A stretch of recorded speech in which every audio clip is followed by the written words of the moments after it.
Selamat siang dan salam sejahtera untuk kita sekalian.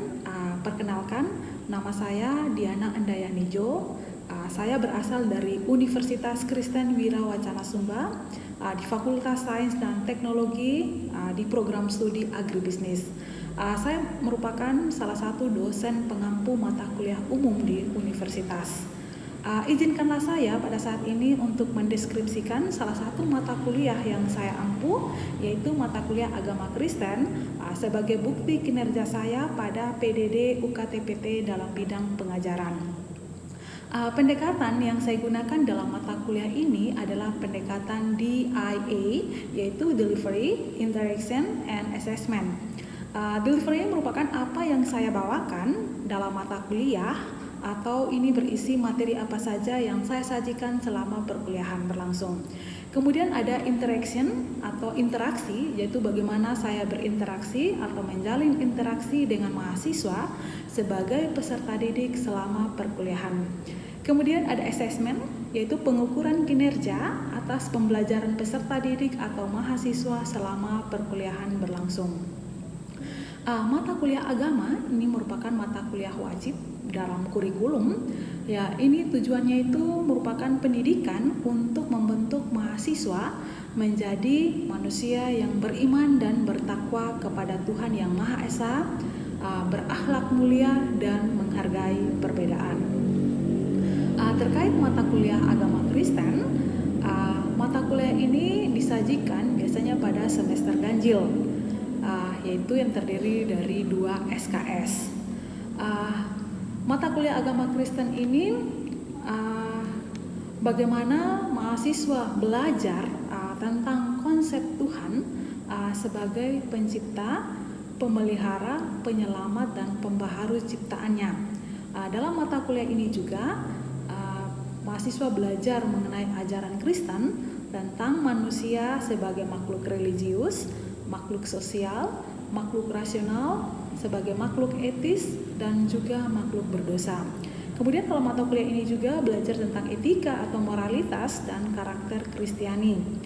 Belajar mengenai hubungan timbal balik antara iman Kristiani dengan ilmu pengetahuan dan teknologi.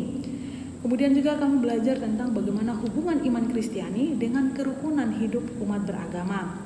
Tanggung jawab umat Kristiani dalam kehidupan berbangsa dan bernegara. Kemudian berbicara tentang pemeliharaan lingkungan hidup dan tanggung jawab moral dalam pergaulan muda-mudi. Mata kuliah pendidikan agama Kristen ini dasarnya ini dari Dirjen Pendidikan Tinggi Kementerian Pendidikan dan Kebudayaan Republik Indonesia nomor 84/KPT/2020 tentang pedoman pelaksanaan mata kuliah wajib pada perguruan pendidikan tinggi. Jadi dalam kurikulum pendidikan tinggi itu wajib memuat 4 mata kuliah, yaitu agama, Pancasila, kewarganegaraan, dan bahasa Indonesia. Kemudian melihat visi dan misi mata kuliah agama Kristen. Adapun menjadi visi dari mata kuliah agama Kristen di perguruan tinggi menjadikan agama sebagai sumber nilai dan pedoman dalam pengembangan kepribadian Kristiani yang menjunjung tinggi harkat dan martabat manusia.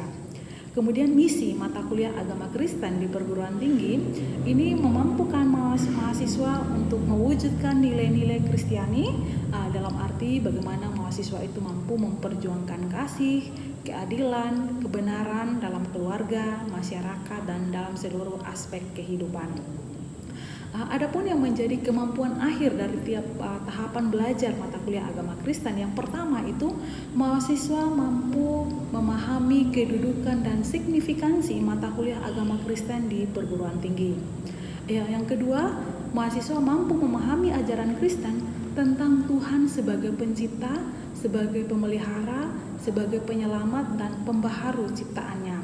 Kemudian capaian yang ketiga, mahasiswa mampu memahami ajaran Kristen itu sebagai manusia sebagai makhluk yang religius, makhluk sosial, makhluk rasional, makhluk etis, dan juga makhluk berdosa.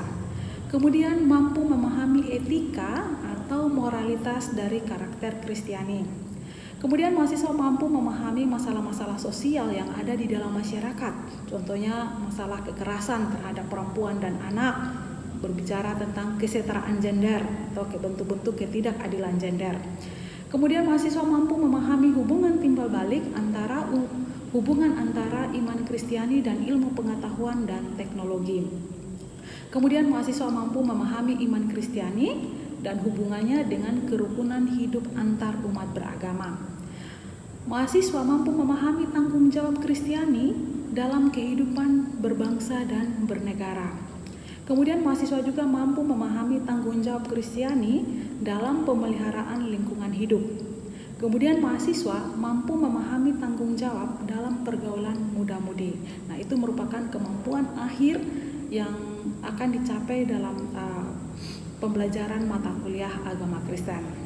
Kemudian buku utama yang digunakan dalam perkuliahan ini yaitu kami menggunakan buku dari Direktorat Jenderal Pembelajaran Kemahasiswaan Kementerian Riset Teknologi dan Pendidikan Tinggi Republik Indonesia, yaitu buku ajar mata kuliah wajib umum pendidikan agama Kristen. Kemudian juga ada salah satu buku utama yaitu dari buku Jonar Situmorang, yaitu dengan judul Mengenal Agama Manusia.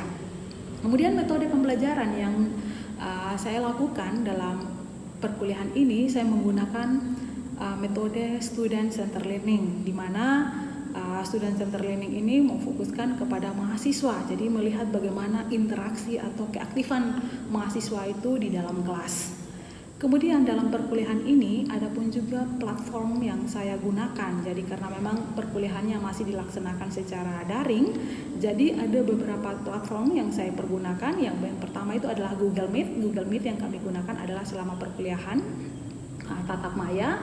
Kemudian Google Classroom. Google Classroom ini di mana materi-materi saya upload di situ, tugas, kemudian RPS pun juga soal-soal untuk UTS, UAS itu juga saya uploadnya di Google Classroom. Kemudian kami juga menggunakan WA Group sebagai bentuk kami bagaimana berkoordinasi atau memberikan sharing informasi antara dosen dan mahasiswa.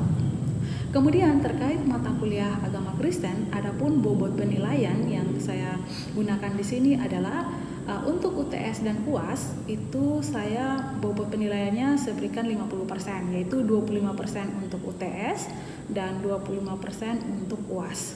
Kemudian ada penugasan terstruktur yaitu 40%. Kemudian ada kehadiran ini waktu pada saat kuliah Google Meet yaitu 10%. Jadi totalnya adalah 100%. Kemudian terkait rubrik penilaian, untuk rubrik penilaian mata kuliah agama Kristen itu sudah tertera di RPS dan biasanya saya sosialisasikan pada awal perkuliahan. Jadi setelah itu juga RPS itu saya upload di Classroom. Jadi dalam rubrik penilaian itu mahasiswa sudah dapat menilai apa saja indikator-indikator dalam penilaian, misalnya penilaian terhadap tugas ataupun juga pembuatan makalah ataupun juga dalam pemberian evaluasi baik UTS maupun UAS. Untuk terkait pembelajaran atau interaksi saya di kelas nanti akan saya perlihatkan pada video interaksi selama perkuliahan daring dilaksanakan. Oke, baik teman-teman sekalian. Selamat malam semua. Jadi materi hari ini pertemuan kelima ya, kita membahas tentang perspektif gender. Jadi di dalam RPS kita yang lalu yang sudah saya bagikan di Classroom, mungkin teman-teman sudah melihat di situ bahwa pertemuan kelima itu kita berbicara tentang memahami perspektif gender. Jadi dalam memahami perspektif gender ini ada 3 hal yang akan dibahas, yaitu perbedaan gender dan seks, yaitu kemudian bentuk-bentuk kekerasan terhadap perempuan dan membangun relasi yang adil antara laki-laki dan perempuan.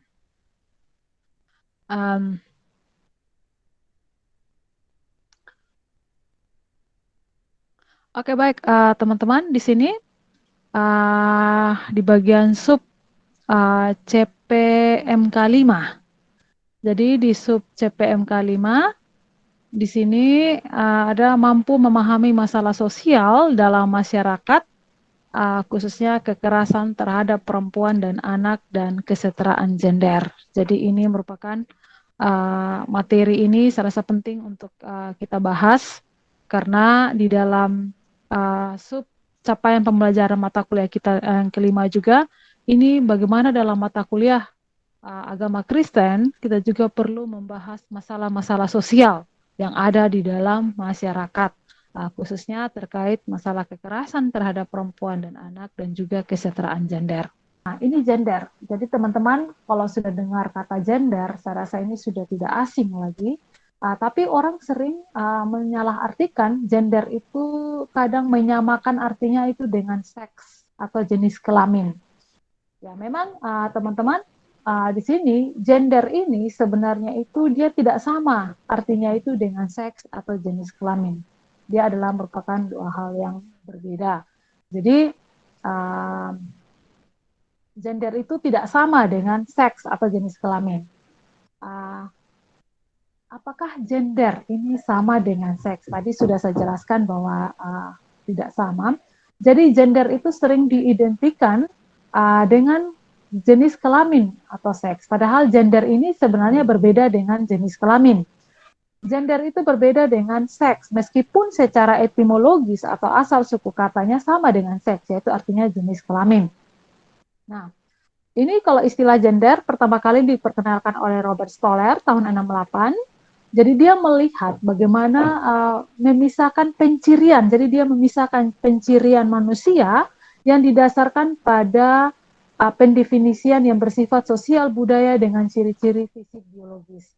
Jadi gender ini kemudian dikembangkan lagi istilahnya ini oleh Anne Oakley sebagai suatu konstruksi sosial yang atau atribut yang dikenakan pada manusia yang dibangun oleh suatu kebudayaan.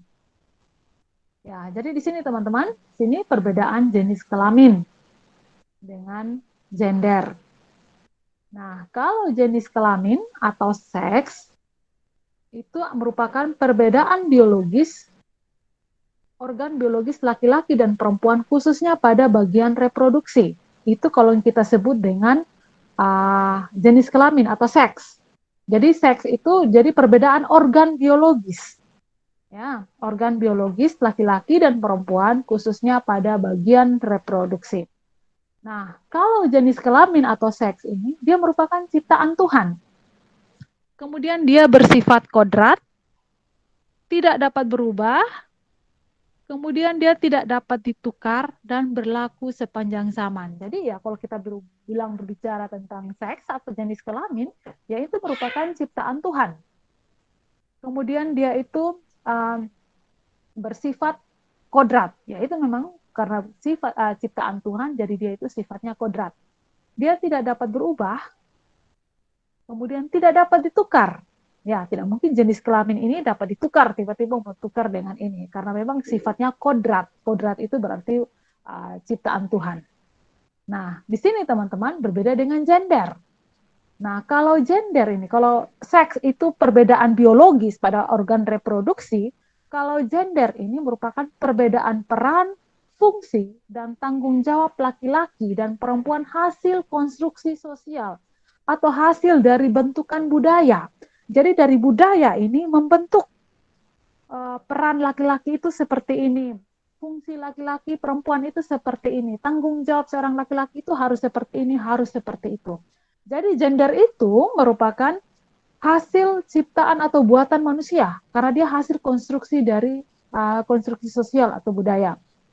Kemudian dia tidak bersifat kodrat karena dia bukan ciptaan Tuhan. Kalau gender itu bagaimana orang memisahkan tentang peran, fungsi itu sifatnya itu merupakan buatan manusia. Makanya dia dikatakan tidak bersifat kodrat.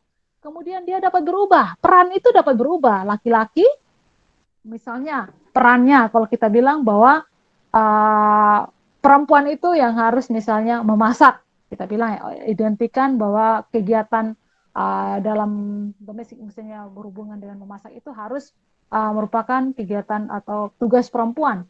Tetapi peran itu dapat berubah. Bukan hanya perempuan saja, tetapi laki-laki juga dapat melakukan itu. Kemudian dapat ditukar. Nah ini juga perannya itu dapat ditukar. Baik laki-laki maupun perempuan, peran atau tanggung jawabnya itu dapat bertukar. Misalnya saja pencari nafkah. Biasanya kita bilang laki-laki itu pencari nafkah utama. Tetapi pencari nafkah perannya ini juga dapat ditukar, bahwa perempuan juga bisa menjadi pencari nafkah utama, misalnya. Kemudian teman-teman, di sini tergantung waktu dan budaya setempat. Jadi ketika kita berbicara seks dan gender, ini adalah dua hal yang berbeda. Ya, walaupun secara etimologis itu artinya sama, tetapi jenis kelamin atau yang kita sebut seks itu merupakan hal yang kodrat. Jadi kalau gender tentang peran, fungsi, tanggung jawab perempuan dan laki-laki itu hasil bentukan budaya. Dia dapat berubah. Nah, jadi di sini ini perbedaan peran gender. Jadi kalau tadi saya sudah jelaskan bahwa peran gender itu perbedaan peran, fungsi, tanggung jawab hasil bentukan budaya atau hasil konstruksi sosial. Nah, kalau dalam budaya kita atau masyarakat kita, kalau melihat laki-laki itu lebih melihat laki-laki itu dalam idealnya masyarakat kita mengatakan bahwa laki-laki itu memiliki sifat maskulin. Jadi orang mengatakan bahwa laki-laki itu dia harus kuat, harus gagah perkasa, harus pemberani, harus tegas, rasional, terus terang, suka menantang. Itu sifat laki-laki yang dibentuk dalam suatu hasil bentukan budaya ya. Kemudian laki-laki harus bekerja di luar rumah untuk menghasilkan uang. Kemudian lagi karena harus menanggung beban keluarga, maka dia harus diupah secara utuh. Nah, ini laki-laki. Ini merupakan peran, fungsi, tanggung jawab laki-laki yang dibentuk hasil dari bentukan budaya. Nah, perempuan itu selalu diidentikan dengan perempuan itu adalah memiliki sifat feminin. Yaitu perempuan itu kita bilang, perempuan itu dia harus lembut, dia harus perhatian, dia harus perasa, emosional, dia mengalah, beraninya di belakang, bergantung, submisif, dan seterusnya. Nah, kemudian perempuan itu diberi tempat di dalam untuk bekerja secara domestik dan reproduksi. Jadi orang mengatakan dalam masyarakat itu memiliki pemahaman bahwa perempuan itu ya kerjanya itu domestik, urusan rumah tangga, di dapur. Nah, ini hasil konstruksi budaya ya. Kemudian tidak perlu bekerja mencari nafkah. Kalaupun bekerja, dia hanya dianggap sebagai pelengkap. Nah, ini merupakan perbedaan gender, hasil bentukan dari masyarakat.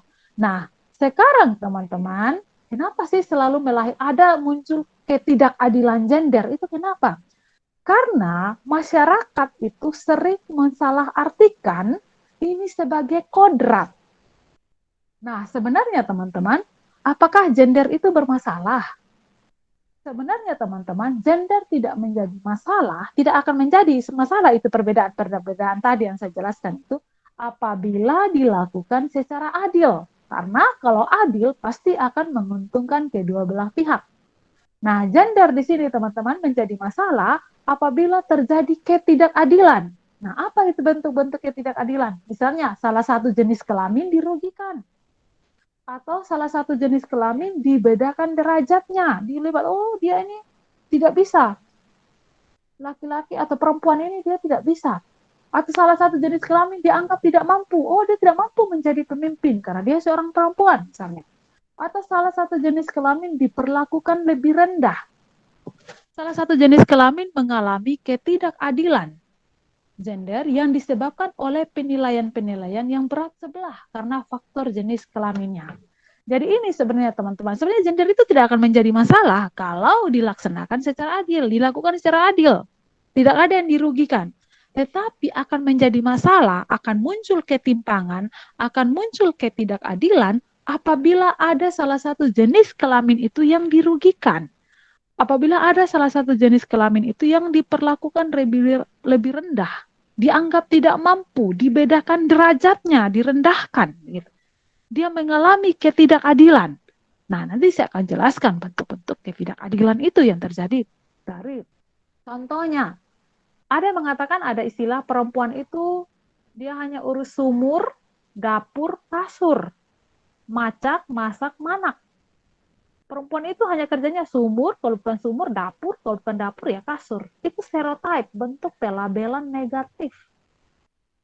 Atau sekedar ibu rumah tangga. Ada yang bilang, dia tuh hanya sekedar ibu rumah tangga. dan dianggap sebagai pengangguran. Dia tidak ada kerja. Dia itu hanya sekedar ibu rumah tangga. Nah, ini bentuk pelabelan negatif, merendahkan gitu. Kalaupun dia bekerja dianggap sebagai perpanjangan peran domestik, misalnya guru TK, sekretaris, bagian penjualan, dan seterusnya. Perempuan itu emosional, tidak rasional, dan tidak mandiri, sehingga tidak berhak pada fungsi perwakilan untuk menjadi pemimpin. Kemudian perempuan tidak mampu mengendalikan syahwat jika diberi kebebasan, contohnya tentang tradisi sunat perempuan. Perda tentang larangan keluar malam bagi perempuan. Jadi kalau perempuan yang keluar malam, tidak tahu entah dia itu profesi kerja apa, selalu orang mengatakan, itu dia perempuan tidak baik. Kupu-kupu malam, istilahnya seperti itu. Padahalnya, ya perempuan yang keluar malam ini ya mungkin juga dia bekerja, ada profesinya mereka yang di kesehatan, di bagian rumah sakit, ada yang ganti shift-shiftan malam atau apa. Tapi orang cenderung melihat perempuan yang keluar malam itu dianggap sebagai perempuan, istilahnya perempuan tidak baik, atau perempuan istilahnya kupu-kupu malam, ada istilah-istilah. Itu bentuk pelabelan negatif. Janda dianggap sebagai berpotensi mengganggu rumah tangga orang. Kemudian pria, ini juga ada bentuk pelabelan negatif kepada laki-laki. Pria itu dianggap sebagai tulang punggung keluarga, kita sering bilang. Nah, atau pencari nafkah, tidak peduli seperti apapun kondisinya. Kalau dia gagal, dia dicap sebagai orang yang tidak bertanggung jawab. Ini bentuk pelabelan negatif, teman-teman. Jadi bukan hanya perempuan saja kadang yang menjadi korban dari ketidakadilan gender, laki-laki juga. Karena orang punya pemahaman, masyarakat punya pemahaman bahwa laki-laki itu dia tulang punggung, pencari nafkah. Orang tidak peduli kau punya keadaan itu seperti apa, kondisimu itu seperti apa. Kalau gagal, dicap sebagai orang yang tidak bertanggung jawab. Oh, laki-laki yang tidak bertanggung jawab. Walaupun orang tidak tahu apapun kondisinya. Karena orang tahu bahwa laki-laki itu tulang punggung keluarga. Ini bentuk stereotip, pelabelan negatif. Pria itu kehebatannya dilekatkan pada kemampuan seksual dan karirnya. Menganggap wajar jika laki-laki menggoda perempuan. Oh, wajar jika laki-laki selingkuh. Wajar jika laki-laki poligami. Ini juga bentuk pelabelan negatif. Nah, ini teman-teman, saya kasih gambar ilustrasi ini. Mungkin teman-teman ada yang mau lihat, kira-kira kalau teman-teman melihat dari gambar ini, apa sih yang teman-teman bisa tangkap dari gambar ini? Apa yang mau diceritakan dalam gambar ini? Mungkin ada yang mau kasih pendapatnya, silakan. Ini kalau yang saya lihat dari gambar ini Bu, ada seorang perempuan dan seorang anak yang bekerja atau berjualan dengan dua orang laki-laki yang hanya duduk-duduk saja. Oke. Ya, ada lagi. Oke, terima kasih Eman. Mungkin Bu. ada lagi yang mau coba melihat apa sih yang teman-teman tangkap dari gambar ini. Rovin?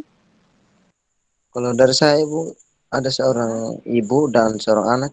Seorang ibu ini memberikan ini rumput kepada memberikan rumput untuk hewan dan ya itu saja. Dan ada dua laki pria itu bapak-bapak, mungkin dua orang sedang bercerita.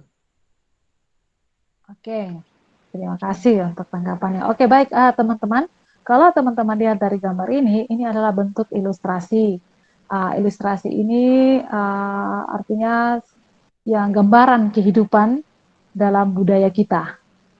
Biasanya dalam budaya kita itu selalu mengidentikan bahwa pekerjaan rumah tangga itu hanya dilakukan oleh kaum perempuan, baik oleh ibu maupun anak perempuan. Dan laki-laki ataupun juga di sini dalam gambar ya, atau mungkin ya sebagai bapak atau anak laki-laki itu dibebas tugaskan dari pekerjaan rumah tangga. Nah, ini potret kehidupan kita.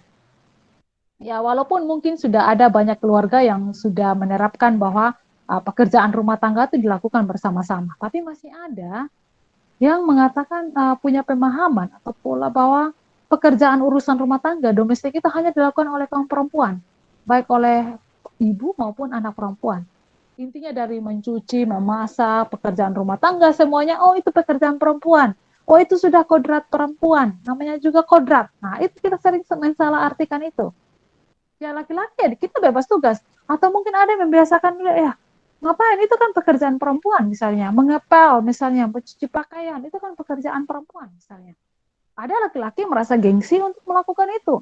Ada memang laki-laki yang memang dia sudah sadar bahwa pekerjaan itu dapat dilakukan baik oleh laki-laki dan perempuan.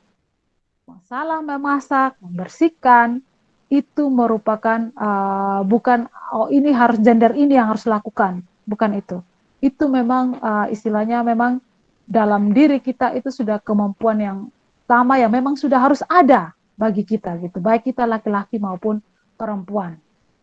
Jadi gambar ini, ilustrasi ini mau melihatkan bagaimana dalam budaya kita, potret masyarakat kita ataupun dalam keluarga kita mungkin kita melihat, oh ternyata pantas ya selama ini di rumah yang melakukan pekerjaan rumah tangga itu kok hanya mama ataupun juga adik perempuan atau kakak perempuan. Saya laki-laki ya saya jalan-jalan saja, saya mau kemana ya mana. Saya tidak peduli lagi dengan pekerjaan di rumah, mana saya mau bantu untuk bersihkan. Oh itu kan pekerjaannya orang mama, itu pekerjaan perempuan. Ngapain saya harus kerja? Nah ini kadang dalam masyarakat kita itu pola-pola ini ataupun juga dari ilustrasi ini masih ada dalam kehidupan keseharian yang kita temui. Jadi seolah-olah pekerjaan rumah tangga itu hanya dilakukan oleh kaum perempuan dan laki-laki itu dibebas tugaskan dari pekerjaan domestik. Kemudian di sini ada beban ganda. Bentuk beban pekerjaan yang diterima salah satu jenis kelamin itu lebih banyak dibandingkan jenis kelamin yang lain. Misalkan perempuan, dia harus mengurus suami dan anak, tetapi di saat yang sama juga dia harus bekerja mencari nafkah. Ini ada beban ganda. Perempuan, dan itu juga bisa terjadi pada laki-laki. Dia sudah bekerja di publik, dia sudah bekerja di luar rumah, tapi ketika dia pulang kembali ke rumah, dia harus melakukan lagi pekerjaan rumah tangga. Semua-semua harus dia. Semua-semua dia harus nafkahkan, Bah. Terus, yang satunya, duduk-duduk saja, pangku kaki, itu kan pekerjaan ya kodrat. Orang selalu bilang, itu memang sudah kodrat perempuan yang harus kerja. Nah ini kadang beban ganda. Ini dapat bentuk-bentuk ketidakadilan gender ya. Kesetaraan gender ini merupakan kesamaan kondisi bagi laki-laki dan perempuan untuk memperoleh kesempatan serta hak-haknya sebagai manusia.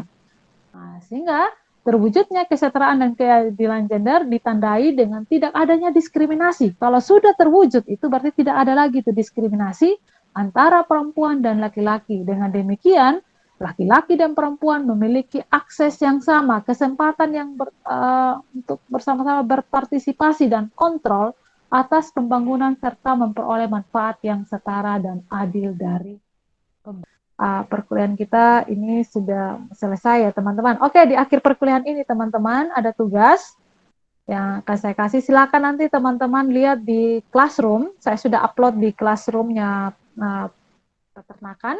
Ya, jadi tugas ini teman-teman bisa lihat. Jadi deskripsi tugas ini bertujuan agar mahasiswa memahami bentuk kekerasan terhadap perempuan dan anak, memiliki pandangan yang benar mengenai kesetaraan gender, kemudian memahami peran sebagai mahasiswa dalam menghadapi masalah sosial dalam masyarakat.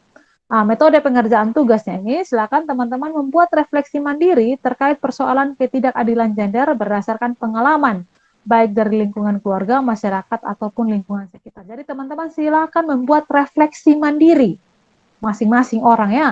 Entah itu dia lihat di pengalaman pribadinya, atau mungkin dia lihat di pengalaman keluarganya, atau mungkin yang dia lihat di lingkungannya, silahkan, terserah.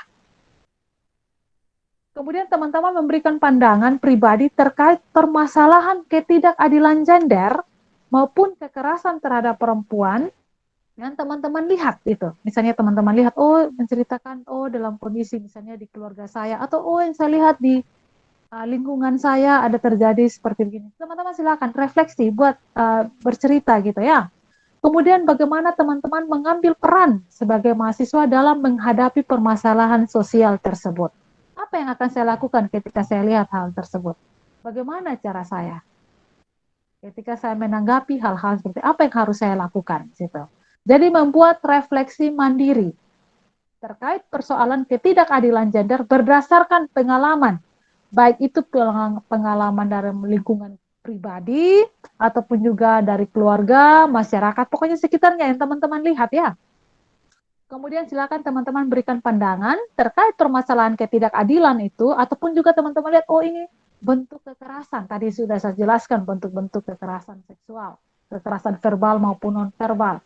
Kemudian bagaimana teman-teman mampu untuk menghadapi peran teman-teman, peran mahasiswa dalam menghadapi persoalan tersebut.